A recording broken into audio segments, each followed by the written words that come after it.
Sadakta kabisa, wapenzi watazamaji popote mlipo, ni matumaini yangu kwamba mupo salama. Sogea ni wapashe yale ambayo yameweza kujiri katika taifa la Kenya. Mimi ni wako Mr. Eagle 8. Kiongozi wa wingi kule bungeni Bwana Kimani Ichung'wah ameweza kujipata kwenye kamoto baada ya kuweza kujitokeza na kumtetea William Samoei Ruto katika hatua yake ya kutaka kuuza parastatals pamoja na makampuni ya serikali kama vile KICC, Kenya Seed, KLB pamoja na Kenya inaitwa Kenya Pipeline ama nini, pamoja na mengine makampuni mengine 11 ambayo Bwana William Samoei Ruto ameweza kuweka kwenye soko ili kuweza kuuza. Wakenya pamoja na viongozi mbalimbali wameweza kumshambulia Bwana Kimani Ichung'wah katika speech ambayo aliweza kuitoa, ambayo nitakuchezea hapa hivi. Karibu niweze kukudokezea mengi tena zaidi, uweze kuniuliza, je, serikali hii ipo sawa kuweza kuuza makampuni pamoja na parastatals za Kenya? Si kesho tutasikia hata Kenya imeweza kuuzwa ama State House imeweza kuuzwa. Jina langu jinsi ambavyo nilikufahamisha ni Mr. Eagle 8. Ni matumaini yangu kwamba utaweza kujiunga nami ili tuweze kusonga mbele kwa utaratibu. Wacha nichukue fursa hii kuweza kukurudishia ni shukrani mtazamaji wangu, kwa sababu bila ya wewe hatungekuwa tumefika mahala ambapo tulipo sasa hivi. Pili, wacha nimkaribishe yule ambaye ni shabiki yetu mgeni ambaye ameweza kujiunga nasi kwa mara ya kwanza siku hii ya leo. Shabiki, karibu jisi nyumbani.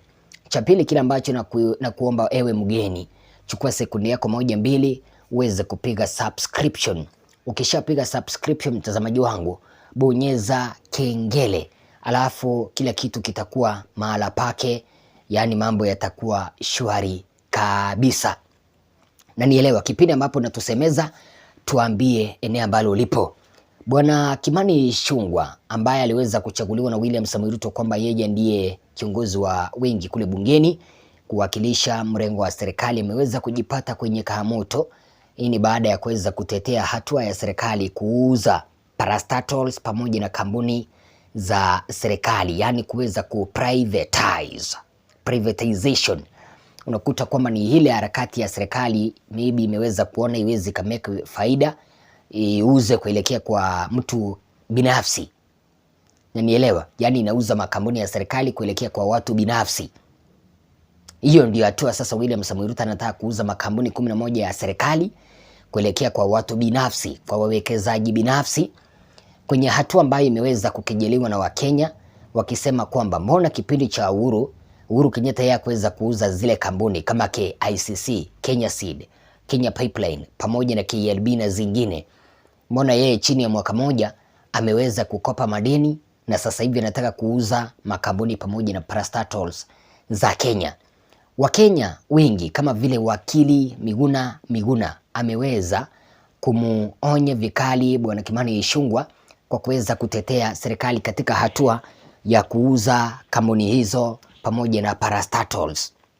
Miguna ameweza kumpea Bwana Kimani Ichung'wah pressure nyingi tena zaidi. Sikiliza. Lawyer Miguna on Thursday criticized the National Assembly Majority Leader Kimani Ichung'wah after the leader labeled the Kenyans protesting against the government's plan to sell 11 parastatals ignorant. Yani, wacha nikuambie mtazamaji wangu, kama kuna mtu ambaye anajihisi kwamba yupo ndani ya serikali ya Kenya kwanza ni Kimani Ichung'wah. Kimani Ichung'wah bwana ako na kiburi. Just imagine, Wakenya wamekuwa wakilalamika mbona serikali inataka kuuza hizi parastatals pamoja na makampuni ya serikali, but Kimani Ichung'wah anatusi Wakenya kama ni ignorant. Yani Wakenya ni ignorant, eti kwamba wataki serikali ya Kenya kwanza mema waweze kuuza makampuni pamoja na parastatals kuelekea kwa watu binafsi. Sasa kipindi cha kampeni waliweza kutuambia kwamba watauza maparastatals. Sasa kama Wakenya umeweza kusikia tu kwamba KICC ambayo inajulikana jijini Nairobi yenye ghorofa mrefu kabisa wameweza kuambiwa tu kwamba ile KICC nataka kuuzwa. Mbona wasilalame, mtazamaji wangu? Mbona Wakenya wasilalame? Alafu sasa Wakenya wakilalama, Kimani Ichung'wah na watusi. Speaking on the floor of the National Assembly on Wednesday, Ichung'wah defended the government's plan, describing the plans as shred moved that will enable the companies to realize their true potential. However, in a statement, Miguna dismissed his arguments, holding that there were no empirical evidence to justify that a sale would guarantee profitability. Unaniona? Bwana Kimani Ichung'wah akizungumza kule bungeni aliweza kusema kwamba ile harakati ya serikali kuweza kuuza KICC, kuuza Kenya Seed, kuuza Kenya Pipeline, kuuza nini nyingine, makampuni nyingine hapa hivi 11 mengi, eti katika ile harakati ya kuuza itafanya zile kampuni ziweze kuunda faida. Na nielewa Maina, eti kwamba kuuza kule kutafanya kampuni zile ziweze kuunda faida, lakini kitu ambacho Miguna ameweza kumshambulia kabisa na kumwambia kwamba bwana, wewe unataka kupotosha wananchi kwa kuambia kwamba iwapo serikali itauza haya makampuni yataunda faida. Na iwapo mnataka kuuza haya makampuni, ebu tujulishe, tuonyeshe evidence ambayo itaonyesha kwamba makampuni haya yataleta faida in terms of employment kuelekea kwa Wakenya, in terms of revenue collection. Hapa hivi nayo na agree na bwana Miguna. Hapa mimi ni mtu wa baba, lakini sasa hivi na agree na bwana Miguna kumwambia kwamba hebu tuonyeze vithibitisho ambavyo vinaonyesha kwamba haya makampuni pamoja na parastatals ambazo zitakuja kuuzwa zitaleta faida kwenye serikali. Ningependa uweze kusikiliza sauti yake Kimani Ichung'wah akitetea hatua hii ya William Samoei Ruto kuuza parastatals pamoja na makampuni kule bungeni, alafu tuweze kuendelea na kile ambacho bwana Miguna ameweza kuelekea kwa utawala wa bwana William Samoei Ruto. Getting into joint ventures with strategic investors, whether it is through what would be an outright sale of some assets, Honorable Speaker. And there's a lot of propaganda out there. I have heard them saying, oh, KICC is being sold.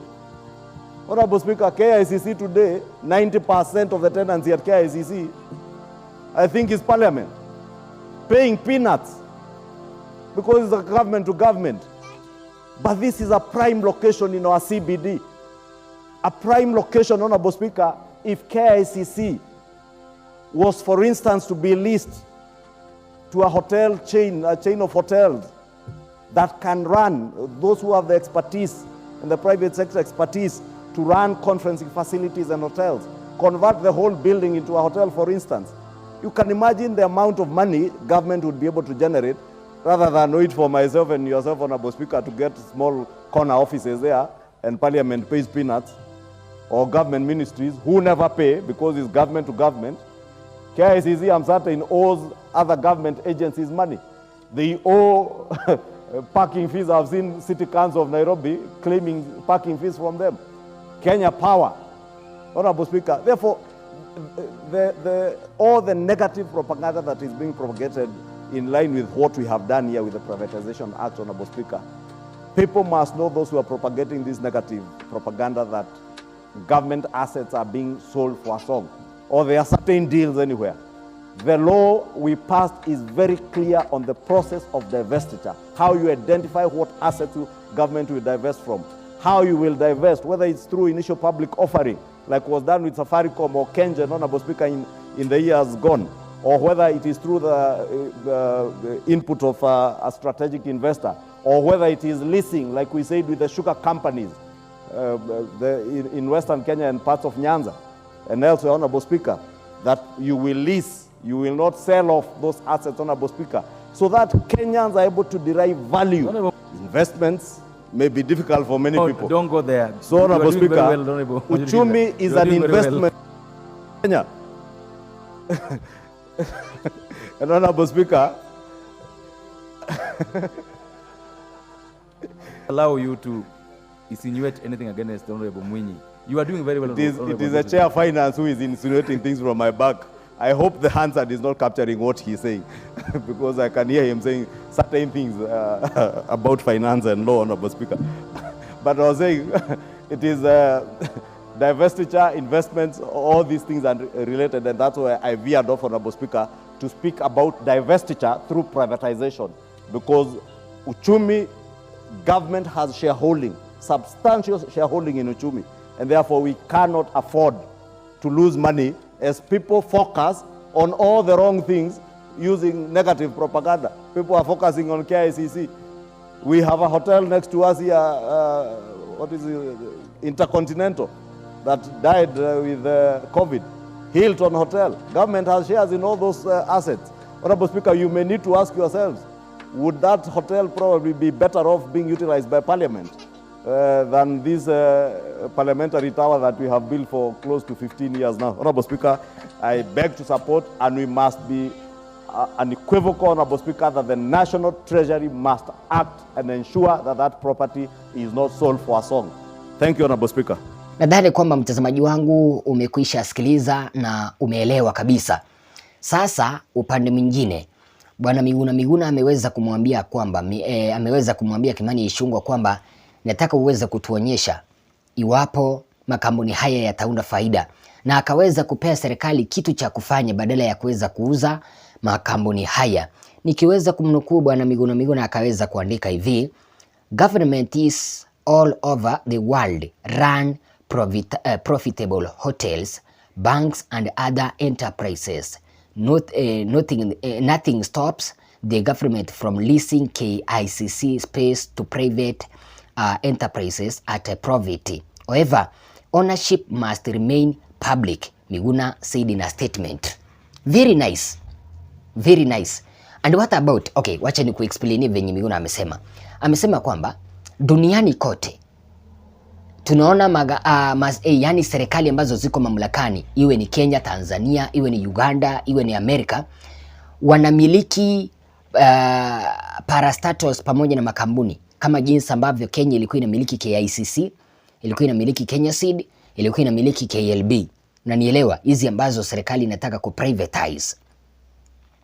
Na Miguna anasema kwamba katika serikali hizi haya parastatals pamoja na haya makampuni yamekuwa yakimake profit. Akawaambia hivi, kuuza kampuni, serikali kuuza kampuni sio hatua mbaya, lakini kile ambacho tunataka kujua ni nani ambaye ni mnunuzi, aweze kuwekwa majina yake hadharani. What about ukute wanataka kutudanganya eti kwamba wanataka kuuza, alafu kesho usikie kwamba William Samoei Ruto ndiye mwenye anamiliki KICC.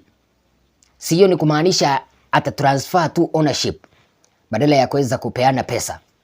Ndio hiyo Miguna anasema kwamba ownership must remain public. You don't have to sell parastatals to make them profitable. You have to hire competent and incorruptible managers to run them, he further stated. Unasikia mtazamaji wangu?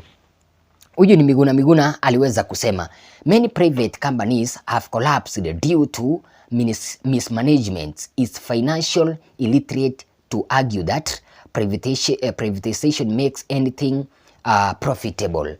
Unaona, huyu ni Miguna anawaambia kwamba unajua aje, tumeweza kuona you don't have to sell parastatals to make profit. You have to hire competent and incorruptible managers. Ameweza kuambia kwamba hakuna haja ya kuuza hizi haya makampuni, hakuna haja ya kuweza kuuza hizi parastatals. What you have to know or what you have to do, just hire watu ambao wako na experience ya kazi kusimamia zile parastatals, kusimamia zile makampuni. Sasa hivi parastatals zote nchini, mtazamaji wangu, za serikali, kabila moja peke yake ndio inamiliki. Kabila moja peke yake ndio imeweza kuteuliwa kusimamia, na ni kabila ya Rais William Samoei Ruto. Akamweza kumwambia kwamba just hire watu ambao hawako, yani watu ambao hawana corruption. Haya watu ambao hawana ufisadi, ili kuweza kuhakikisha kwamba kampuni hizi zitaweza kuleta nini? Kuweza kuleta faida. To justify, Miguna gave examples of state-owned enterprises that were sold but ended up sinking into corrupts anyway. Bali Miguna akaweza kusema kwamba unajua hii harakati ya kutaka kuuza makampuni mengine hapo nyuma yaliweza kuuzwa kitambo, lakini hayakuweza kumake faida yoyote. Na nielewe mtazamaji wangu. Kwa hivyo kitu ambacho mnafaa kufanya, tafuta wafanyakazi ambao wako na ujuzi, tafuta wafanyakazi ambao hawana, yani wasimamizi ambao hawana cases za corruption. Unanielewa mtazamaji wangu? According to Miguna, the solution is to rein in on corruption, nepotism, tribalism, cronyism and incompetence in public service, which he pointed out as the main problems facing state corporations. Unasikia? Bwana Miguna aliweza kuambia hivi serikali, tafadhali kama mnataka kufufua haya ama hizi parastatals ambazo mnataka kuuza, haya makampuni ambayo mnataka kuuza, kitu cha kwanza kabisa, futa wale wafanyakazi, wale wasimamizi ambao wamewahi husika kwenye corruption. Kesi, yani msimamizi yeyote mwenye kuna kesi ya corruption afutwe kazi, achukuliwe mahakamani, aweze kurudisha zile pesa ambazo aliweza kupora. Kitu cha pili ambacho aliweza kuambia serikali ili kuweza kuhakikisha kwamba hizi makampuni pamoja na parastatals zinafufuka, cha kwanza cha kufanya, waachana na kitu ambacho kinaitwa nepotism, yani kuweza kuajiri watu wa karibu na wewe, watu wa jamii yako. Eti sasa mimi ndio Mr. Eagle 8, mimi ndio president wa Kenya, niko na ndugu yangu anasimamia parastatal fulani. Ataiba kwa sababu anajua hakuna kitu ambacho atafanyiwa, ama anachukua kazini yangu na muweka kule. Ataiba kwa sababu anajua hamna kitu ambacho atakuja kufanyiwa. Kitu kingine ambacho bwana Miguna aliweza kusema kwamba serikali inafaa kumulika kabisa ni tribalism. Kitu ambacho nimeweza kukuambia kwamba katika parastatals pamoja na makampuni ya hapa nchini ambayo yanamilikiwa na serikali, wengi wa wale ambao ni wasimamizi ni kutoka kabila moja. Na ndio hii bwana Miguna anasema kwamba tribalism inafaa kuisha kabisa. Chagua tu kabila zote hapa nchini ziweze kusimamia parastatals na makampuni mbalimbali. Si eti kwamba sasa mimi Mr. Eagle 8 nachagua watu wa kabila yangu waweze kusimamia kule. Unfortunately, wale watasema kwamba serikali ni yao, hata wakiiba hamna yeyote mwenye ataweza kumchukua mahakamani. Kitu kingine ambacho bwana Miguna aliweza kumalizia ni incompetency. Akaiambia serikali kwamba jaribu kuhaya watu ambao wako na ujuzi wa kazi. Anyway, mtazamaji wangu, wazo lako ni lipi? Unaona bwana Kimani Ichung'wah na kichwa chake, hatujamtusi, na kichwa chake cha kumtetea William Samoei Ruto, kwa sababu kitu ambacho nimegundua, ukiwa kwenye serikali ya Kenya Kwanza, hata kama imeweza kufeli, lazima uweze kuitetea. Lazima uweze kuitetea. So Kimani Ichung'wah na kichwa chake, yeye ameweza kuamua kwamba lazima aweze kumtetea bwana William Samoei Ruto. Je, kulingana na Kimani Ichung'wah jinsi ambavyo ameweza kusema kwamba wakiuza haya makampuni pamoja na parastatals wanaenda kumake faida, do you agree with that? Or do you agree with Miguna's suggestion that kama wanataka haya makampuni yaweze kuunda faida bila ya kuweza kuuzwa, cha kwanza waache corruption, wang'oe wale viongozi wote ambao wako corrupt. Cha pili, waache kitu ambacho kinaitwa tribalism, kuweza kuchagua viongozi wa kutoka kabila moja kuelekea kwa parastatals na makampuni. Waache kitu ambacho kinaitwa nepotism, pamoja na waache kitu ambacho kinaitwa kuchagua viongozi ambao ni incompetence. Do you agree with Miguna? What are your views? Ningependa kuweza kujua wazo lako, na rejea na mengi tena zaidi.